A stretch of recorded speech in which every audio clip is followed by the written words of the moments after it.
তেওঁ ফোন কৰা নাই, মেছেজ কৰা নাই বা সৰু সৰু কথাত কাজিয়া কৰি তোমাক যদি ব্লক কৰি থৈছে ন, তেন্তে বিশ্বাস কৰা অকল তুমিহে দুখত আছা।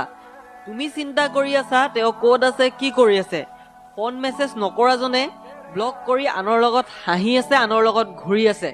নহ'লে তুমি যেনেকৈ এদিন কথা নাপাতিলে তোমাৰ এতিয়া বেয়া লাগি আছে, এটা সময়ত তেওঁৰো লাগিছিল, এতিয়া তেওঁৰ কিয় লগা নাই?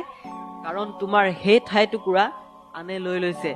কেতিয়াবা ভাবিছানে যিমানখিনি তেওঁৰ বাবে কৰা হ'ল সিমানখিনি যদি নিজক দিয়া হ'লে, সিমানখিনি সময় যদি নিজক দিয়া হ'লে? নাই ভবা, কাৰণ আমাৰ মনটোৱে তেনেকুৱা নহয়। নিজৰ বাবে ভাবিবলৈ সময়ে নাই, আনৰ বাবে ভাবোতে ভাবোতে নিজৰ কথা পাহৰি যাওঁ। প্ৰিয়জনে অৱহেলা, প্ৰতাৰণা, বহুত কিবা কিবি কৰাৰ পাছতো সকলো পাহৰি যাওঁ। আৰু তেওঁ এটা সৰু ভুল, আমাৰ এটা সৰু ভুল তেওঁলোকে মনত থৈ দিয়ে, যাতে কাজিয়া লগা টাইমত